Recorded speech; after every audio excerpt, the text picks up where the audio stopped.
Demon Souls originally came out in 2009 and immediately gathered a decent-sized following around the game. Dark Souls then came out 2 years later and quickly became one of the most recognizable series to be released, getting several sequels as well as a sequel in spirit, Bloodborne. Everyone who played the series has a specific favorite, mine being Bloodborne. The reason I'm mentioning this up front is because Sony is advertising the Demon Souls remake as being the must-have game for PlayStation 5. While I agree with this statement, I think this game could get marketed towards people who doesn't do any research prior to playing the game. Hopefully they actually enjoy what this game is trying to do. Since I played the rest of this franchise before playing this game, I found parts of it to be rather easy, but that is probably due to the experience I brought in with me. Now when talking about Demon Souls, there is generally a lot to discuss, as you may see from this video's length, but there is merit to it as it is quite possibly one of my favorite games I have ever played to date, despite its few shortcomings. There's also a very vocal community around Demon Souls that seem to dislike this remake for some of its visual changes. To some of the world and character redesigns, I think it is visually stunning. Also, that same community can be dismissive of how some people play the game, from the use of magic and even summoning other players. I can understand the dislike of summoning other players for help, but I'll get to that aspect later in the video. For those new to the series, let me quickly say what is the core loop of the game. You enter a world through one of 5 Archstones. Each Archstone has several levels in them that have to be played in order. Each of these levels has a starting location, and from there, you have to fight your way towards the boss. The combat is deliberate. Every attack and other animation has to be played out before doing another one, and all drain your stamina meter. If you get hit, there's a limited amount of healing items that have to be used to survive. At the end of the level, there is always a boss. On the way to the boss, it is usually a shortcut of some kind. There's more to the game than just that, but I wanted to say that for now for those who have never played the series before. Before I begin the critique, I just wanted to share that this was my first time ever playing through this game to completion. I did play this game up to the first few bosses many years ago, and I did see a speedrun at one point, but outside of that, I went completely blind. I played through once as a knight to experience the game, and then did another playthrough to record footage for this video. Some topics will be discussed on aspects that wasn't recorded due to some of the nature of this game. Also, there are some changes added to this remake, however minor they may be. You can mantle some low-level walls, and there's also a limit of how many items you can hold at once. This change is rather poor, at least how it is implemented, since you need to press the menu button to accept the item instead of just pressing X like you've been doing with every other item in the game. When starting the game, you get immediately shown the character creator and class choice. I never really cared for designing my character looks in any game, so I chose randomized a bunch of times until I found one that I liked. However, there seems to be a lot you can customize here. You then see a large list of classes that change the character's starting stats and equipment, from a knight, magician, and so on. The Demon Souls community seems to be vocal about people who use the royal class, as they state it makes the game too easy, so for the purposes of this playthrough, I chose to play as a royal.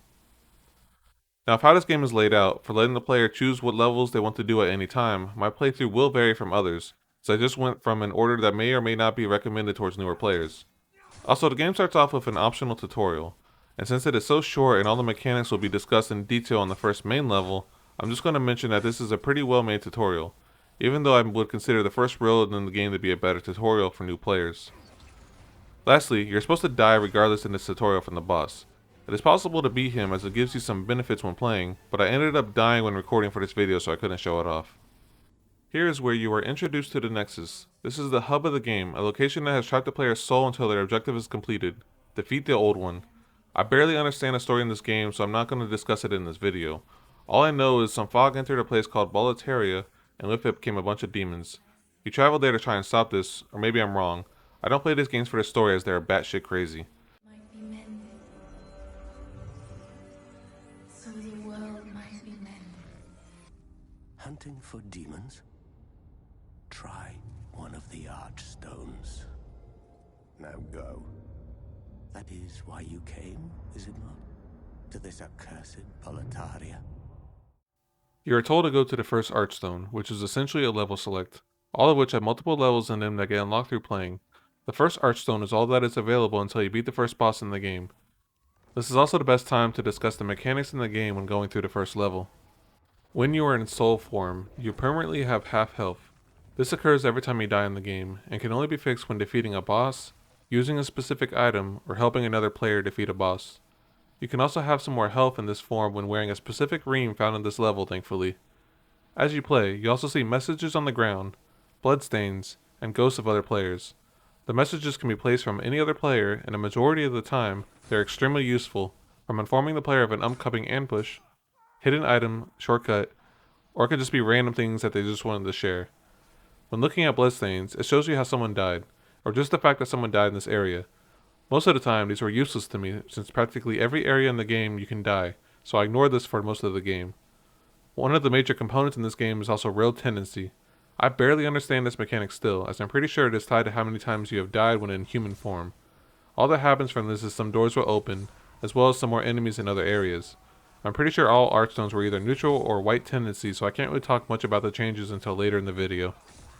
The first level in the game is quite fantastic to me, albeit pretty easy if you're familiar with the franchise. It shows off places to keep in mind when playing, such as the closed doors with loot on the other side, or even a massive gate at the very beginning. That, and the dragon. When people say that this level is too difficult for them, I just consider that perhaps that they were impatient when playing. Most of this franchise can be easily gotten through if you're patient, however being aggressive is a tactic for some areas too. The enemies are easy to fight, while having some tougher enemies sprinkled in here and there as well. It teaches you to look out for obstacles or traps, such as a massive hole in the ground, a boulder coming down some stairs, or even explosive barrels. All these things teach the player to always be on the lookout for something that can kill them at any time. Also shows off the first example of the use of shortcuts that most levels have. After getting through some long stretches, you can notice some off the beaten path areas that give the player more gear with some challenge, or paths that link back to the start, letting you bypass a bunch of enemies in level design. This is one of the best things that this game does, although it was taken much further in Dark Souls. Coming up is also the first case of NPCs found in the game, outside of the Nexus. You find a merchant here that will sell you items if you are struggling, and you also see another character who needs to be rescued. You have to rescue this man 3 times in the game, but I just wanted to mention this up front so that you can remember him for later. My thanks for your brave rescue. He's always around until the very end of the game. Most of the rest of this level is straightforward until you reach this narrow pathway. There's a small little wooden thing here holding in some boulders. When playing on my other playthrough, there was a message here saying to attack here, which unleashed the boulders. However, when doing it here again, the hitbox seemed inconsistent, as I got hit instantly even though it felt like I wasn't in the way of the boulders. Anyways, after that section is the first dragon bridge in the game that looks spectacular.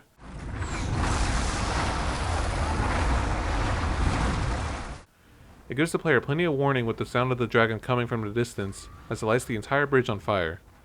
Playing this section with headphones sounds kinda crazy too. But with that, we're on to the first boss in the game, the Phalanx.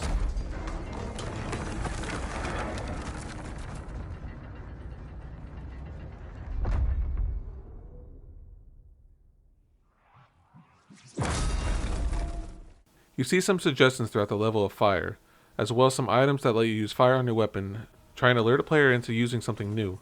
The boss is extremely weak to fire, as well as also being the easiest boss in the game.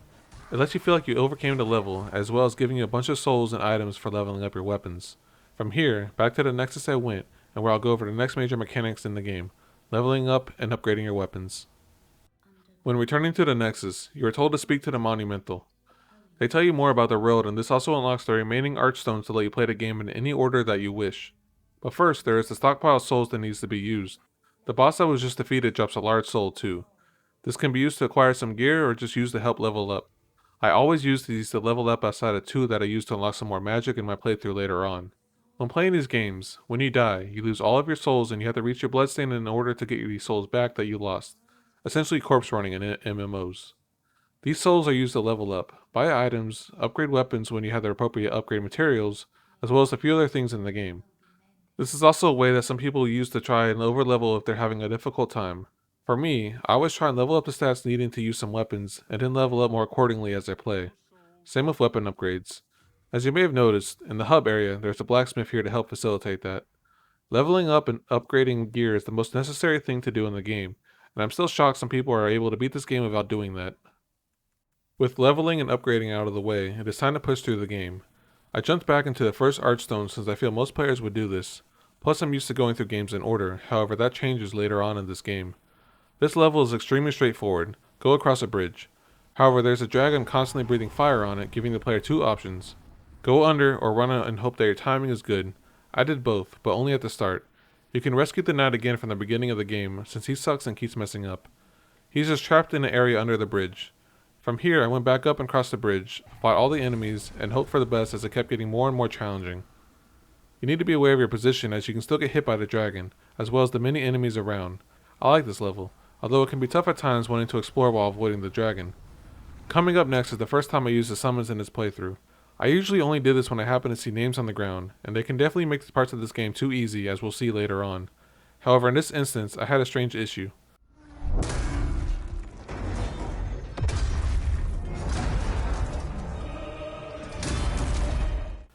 This is the fight with the massive tower knight, surrounded by archers. When you play with other people, the boss's health goes up to accommodate this. For some reason, both players lagged out when I was just about 3/4 of the way done with the fight. Guess it was just karma for me summoning 2 people for this easy fight. There also isn't too much to say about this boss. He is good. The archers make it a bit more challenging since it forces you to move. However, with how big the tower knight is, you're always going to be moving anyways. Once he is defeated, the first Archstone is complete until later in the game. It is a good starting road and teaches the player to keep moving when there are multiple enemies.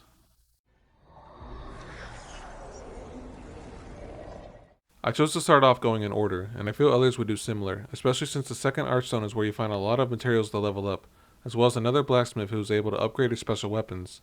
I'm mentioning this early since I did go to another road to acquire a better sword since I used it a lot on my other playthrough, as well as specifically remembering about this weapon when I watched a speedrun years ago.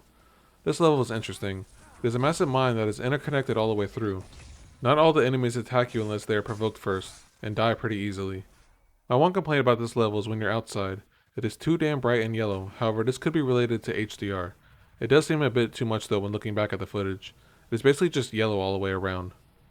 You push forward, unlocking more areas and paths until unlocking the shortcut to the beginning, as well as the main blacksmith. I don't have much else to say on this level. It is well made and fun to play through. The boss for this level is the armor spider.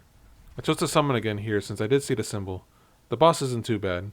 He gives tells for each of his attacks that are avoidable. At least I thought so. My summon partner died around halfway through. He's easy to bait out specific attacks and then go to work from there. Also, I wanted to mention here that so far on this playthrough, I have yet to die, and I'm pretty proud of that, at least until the next road.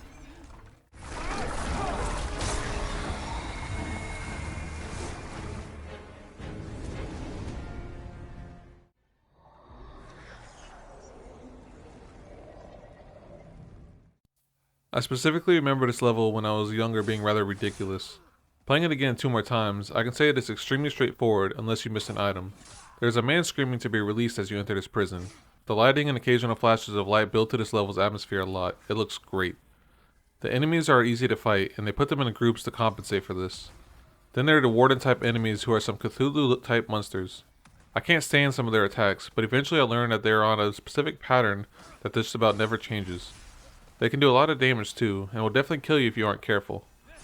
After going through this massive maze of prison floors, eventually you come across a massive arrow turret. Here is where I messed up, and I'll point it out in just a minute. You see a bunch of items littered across this death trap, and if you're like me, you would have saw that there's a trophy for dodging the arrows and then turning it off. Well, let's just say it only worked for about the first 10 seconds.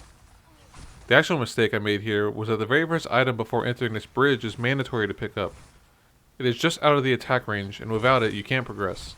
Well, I didn't know that. As my first playthrough, I picked it up without realizing it and got to the boss. This time, I spent close to 30 minutes rerunning this level up and down, searching every room, wall, and monster for a key. Throughout the entire level, the keys are on walls, except for this one. Eventually I made it past the section and got to the finale area. This boss has a little bit of an explanation to go through. The boss of this area is called Fool's Idol. My first playthrough, I got here, managed to clear the room, killed the boss, and then I heard some laughing. I left the room, came back, and the boss was alive again. Come to find out, before even entering this room, there's another enemy that has to be killed. He's able to resurrect the boss, and I missed this during my first playthrough since I saw a message saying that I should avoid that room. So of course, I ignored the room. Eventually, I killed him and defeated the boss. I like this mechanic. You can hear where the other person is, and you can easily explore around and figure this out. The boss itself is also interesting. They leave traps on the ground that stun you if you walk on them. They also make clones, and you gotta find out the real one each time. I'm sure there's a way to figure this out, which one is real, but for me, I'm unsure, so I just run around and attack and hope for the best. Then you get picked up by some gargoyles and move on to the next road.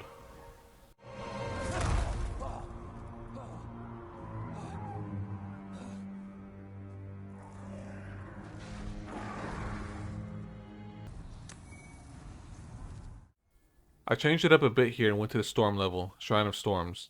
I did this because I dislike the boss that continues the prison level, but at this point, I always wanted to do each level one by one. This level isn't too bad. It looks cool because of the storm going on and the enemies are fun to fight, even though they can be overwhelming when there are multiple.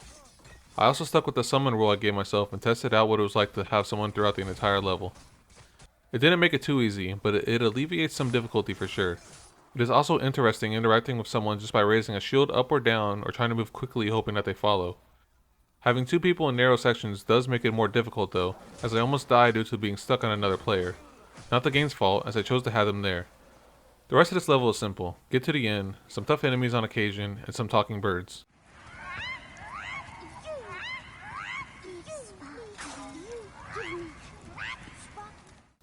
I never did figure out how to give them items. The boss of this section is slow and not too difficult. Perhaps that's just the thing with the first bosses on some of these levels. The Adjudicator has two weaknesses, and figuring that out can be kinda strange. You attack a specific part and it has an animation effects but no damage is done. Perhaps the player would also notice a giant bird on the head too. The only way to actually do damage is by hitting the bird, which I believe is controlling the giant thing. The attacks are well telegraphed. This boss is enjoyable to get through. I do wonder how many people will get stuck on him when playing as a melee class. I kept hitting the spot with the wound since it was doing an animation when it got hit and has a sound effect, but I feel some people would stop hitting it since it isn't doing any damage. I did have fun fighting it though. However, what follows this boss is my least favorite section in the game, so much so that I don't return here until near the very end of the game.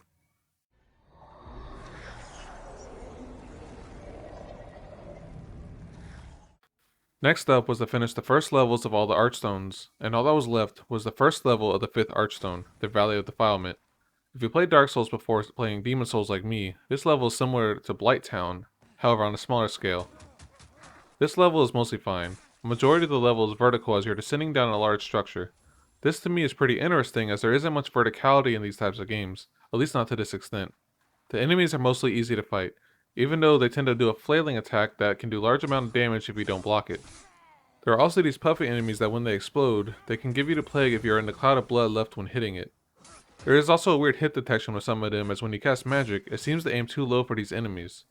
Lastly, there are some little dogs in one small area here and they can immediately give you the plague too. The rest of this level is simple up to the boss. I feel like due to the level design of this area, they made all the bosses of this Archstone very easy. I beat all of them on my first attempt, outside of the final one.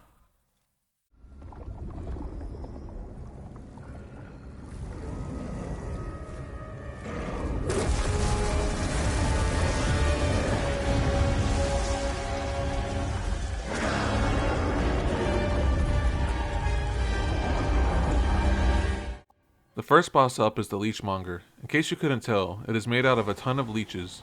The one gimmick with this battle is when the boss pulls in the leeches at a shot at you, it can get some more health back, prolonging this fight. On my first playthrough, I just used fire and killed it rather quickly. This one took a little bit of time since I couldn't tell what it was doing, or that it started to heal. It doesn't do too much damage either, but when the leeches land on you, your health starts to slowly drain. It is an interesting in concept at least, just rather bland to fight.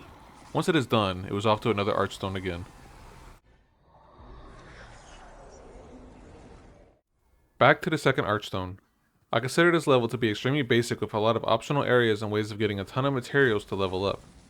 There is also some enemies that are red AI phantoms that show up. They are guarding a huge cave of lizards and they are rather too easy to kill with magic.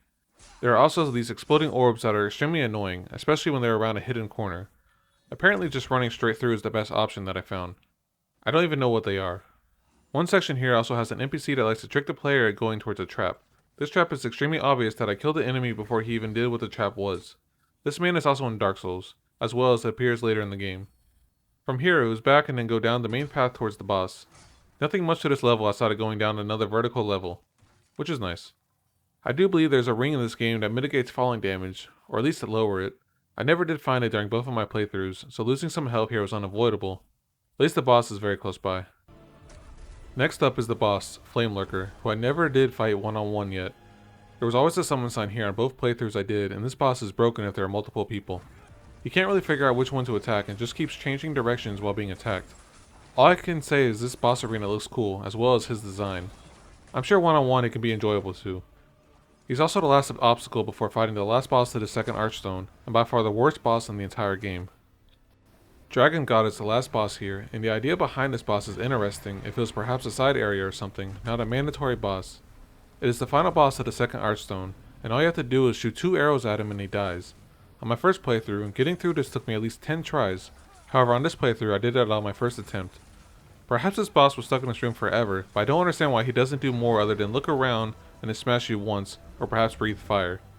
There are pillars that you have to destroy to get to the next area, and all that is just time consuming.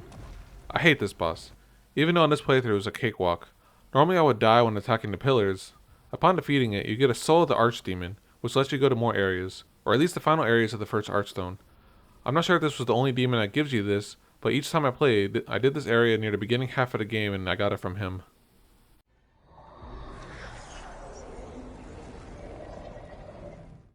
With that out of the way, it is back to the third Archstone to finish those areas up.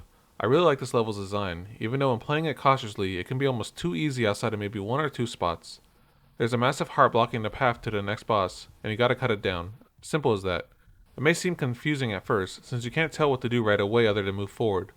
There are some non-combative enemies doing some magic type thing near a chain, and attacking them causes the progress to be made.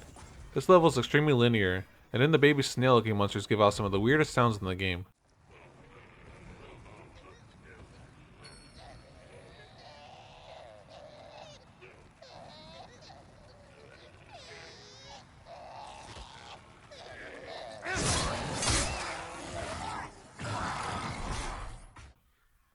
I think this level is enjoyable.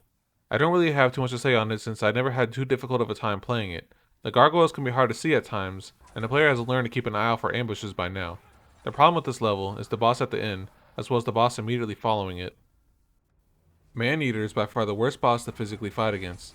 The level it is on is an extremely narrow bridge with a slightly wider area in the middle. It can fly around and also quickly switch into a new attack after doing one a second earlier, knocking the player down. You can also easily fall off the bridge that it is guarding too.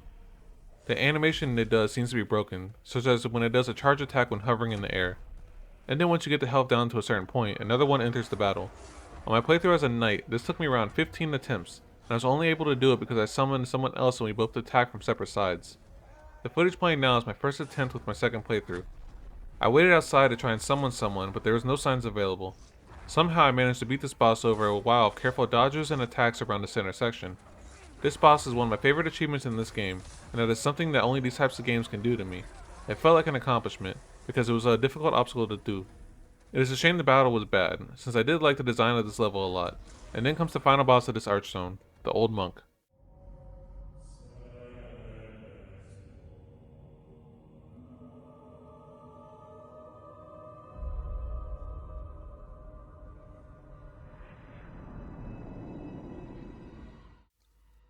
This battle forces PvP on you, and that was an interesting idea that failed in execution. Playing against other players in this game is rather buggy, especially with the dodges and hitboxes. This boss, however, can be rather easy when playing against an AI. For some reason, whoever was able to invade during this battle got disconnected, and the health bar was on constantly on my screen. Then when I got to the room, it was just a simple duel. It is like most regular enemies in the game, but they are also able to do some magic and act more aggressive. Not too hard, not too easy. I do like the insane amount of chairs piled up though, so at least there's that positive note.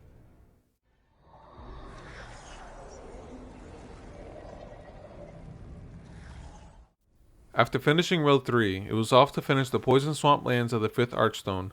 This level was just a long gauntlet of enemies in slow moving water that poisons you as you go. Being in the water makes it so that you can't roll either, which made each encounter with some of the larger enemies here twice as annoying. I'm also shocked that it seems like these spinning clam things don't respawn even after you died and come back. I managed to get through this level as a knight on my first playthrough, but this took me around 5 attempts due to not being patient. The level design is rather interesting past this initial section. There are huts and it seems like the creatures here could actually live here. It was impressive world design at least. It's just a shame how long it is to get to the boss, or at least the shortcut. The boss for this section is extremely easy, especially with fire. The dirty Colossus just flails around and does some sweeping attacks. It is rather underwhelming to the point where I have just about nothing to say about him. The fight lasts around maybe 1 minute, but this boss is guarding the world's final boss, Maiden Astrea. Go forth, Galvin. May you be unharmed. I feel like the story to this boss would be rather interesting, but I don't actually know what is going on. There's a knight that helps defend her, and it is a fun little duel. It is a good practice for getting parrying down to a science. However, it is still easy to mess up. I like one-on-one duels a lot in these games, even though I finally learned how to parry recently, making some of the fights easy when you don't mess up. The blood surrounding the maiden also gives the player the plague, and if you defeat the guard, she commits suicide. If you don't fight the knight, you're able to talk to her or just run up and hit her a few times until she dies. With that Archstone out of the way, it is time to finish up my least favorite section of levels before the finale.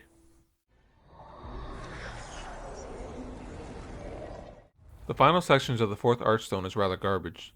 The first fight is against a sorcerer and I never fought them correctly.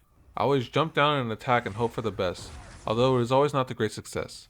The NPC that tries to trick you earlier is supposed to be here, but since I skipped him earlier when playing during this playthrough, he didn't actually show up. You go down a little hole, fight a phantom, and see a priest. Umbasa. Oh, it's you. Did you cleanse? Then the level design of this rest of this level is terrible. There's a tiny walkway that has skeletons on it, as well as giant stingray monsters shooting at you. It is a long gauntlet towards the boss. And if the road tendency is black, there are extra monsters here with way too much health. There's also a section of you forcefully moving straight towards enemies that block the path, but once your summoner is killed, they all go away. Thankfully when I did this, it wasn't a black tendency. This is also my first attempt at fighting the old hero. The old hero is blind and in an extremely fun duel. Playing aggressively while dodging his attacks feels rewarding. Messing up feels like the player's fault. Since he is blind, you can also sneak around this arena and attack when he isn't sure where you are. Apparently in soul form, you are more quiet too, but I was unable to show this off since I beat him on my first attempt. This is one of my favorite bosses in the game. It is just a shame that the run up to him is ridiculous. And keeping up with the theme of the game, he is also guarding the final boss of this Archstone, the Storm King.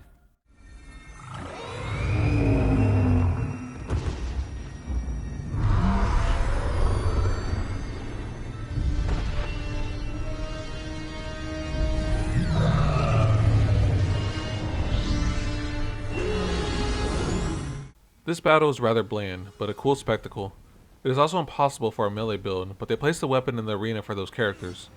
Once you wipe out all the tiny stingrays, the massive one comes down. The weapon that you pick up here does an insane amount of damage, so the battle goes by rather quickly. Also, it seems like the Storm King shoots you with little baby stingrays. That may just be what they look like to me. Other than that, it's just an okay fight that looks pretty.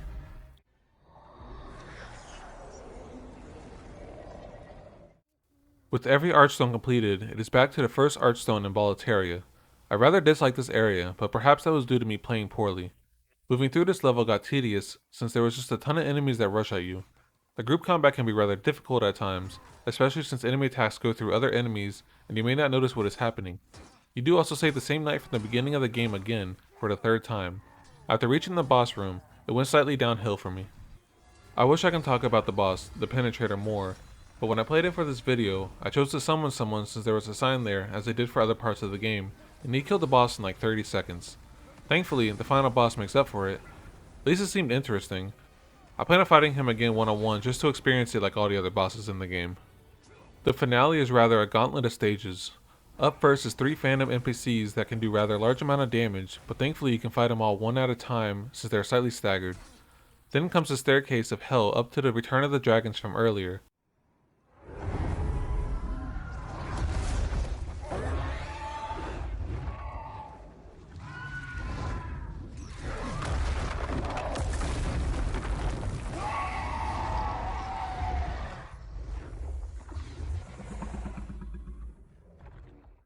This level is extremely short, as it is just a run to the final boss with some roadblocks on the way. One of these roadblocks is the knight that you saved several times earlier. He seems to kill himself here and this phantom fights you. This battle is alright, and it's interesting. I'm pretty sure that he's the son of the king of Boletaria. Perhaps he failed his mission.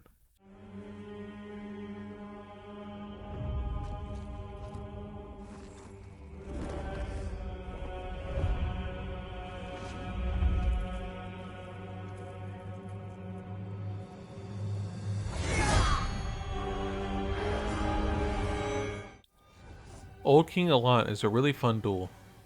His attacks are really well telegraphed and his attacks don't seem to do too much damage. Perhaps that is due to the gauntlet that the player had to face on the way here. I beat him on my first attempt and it was a struggle at times, but it was some of the most fun I had when playing. I had no clue what was going to happen and it was a spectacle. With that, it comes the finale of the game, the old one. When returning to the Nexus, there is a cutscene showing you the final boss, or rather, the underwhelming final boss. You technically just beat the final boss, but there's just a quick thing to do here. The lady that helps you level up is here to guide you to finish your mission. You can choose to kill her, or enter the old one and kill the strange form of King Allant again. It takes a few hits, and it doesn't really do too much other than crawl around. I believe this is the good ending, as when you do this and leave, you are told that Boletaria is saved, but Soul Arch is gone. Which is good, at least to me. Outside of this final boss, it was a fantastic ending to the struggle that the player was going to reach this point. To hold its fabric together.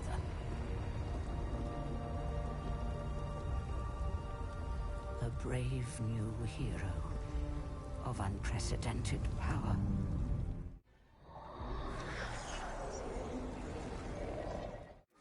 Demon Souls is one of the best games in the Soulsborne series. It is unfortunate though that some of the levels weren't as fun as the later games, as exploring parts of the world seemed lackluster since there wasn't always too much to find. Having each player be connected to the world tendency was an interesting idea that made the game more difficult at times. I don't like having parts of the game logged off to me because I have to rely on other players. I know now that I can manually affect it by dying over and over, but that isn't something that you should have to be forced to do. There should be other requirements, like kill a certain amount of enemies without taking damage, or buy a really expensive key. I wish they added the broken Archstone to the game. I have faith in Bluepoint that they could have made an interesting section, or perhaps at least add it as DLC and keep it optional for players who want to keep the original experience. I'll never understand purists when it comes to some of those aspects of a remake. I always consider a remake to be something to be released to get more people interested in the game, and not just the original fans. Resident Evil 2 and 3 were games that I always wanted to experience, and I think it was a better experiencing them in a remake form instead of the original release. And I feel the same way about the Demon Souls remake. It is almost the perfect game to me, and one that I fully plan on replaying again. There is a lot of little details to the world that I want to see again and find every item. I want to experience the world and try to understand the story without needing to look it up online, however difficult that may be. I was able to understand Dark Souls this way, so I want to do the same with Demon Souls. Hopefully the amount of fan feedback this gets will tell From Software that we're ready for another Souls game. I think it is time, and I really need another one. Hopefully Elden Ring will fill that void. I'm honestly shocked how little negative I had to say on this game. There were several sections in Dark Souls that I couldn't stand, and the only ones in this game was essentially the run up to the old hero and the boss of Maneater. For how big of a game this is, I'd say that's a pretty low amount of negativity for an 11-year-old game. However, I can't stand that the button press is different when it comes to sending an item to the storage place in the Nexus. Perhaps this will be changeable or automatically changed. You can't even see what the item is until you accept it to go to the storage.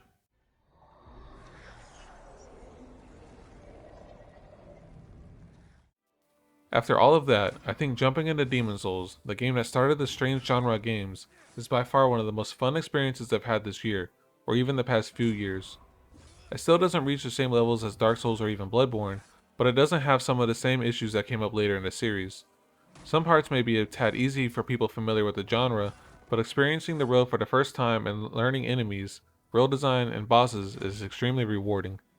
Thank you for watching. Don't forget to subscribe to see future critiques and analyses. That's harder to say than I thought. The next video will likely be the same as every other critique channel, and that's on Cyberpunk 2077.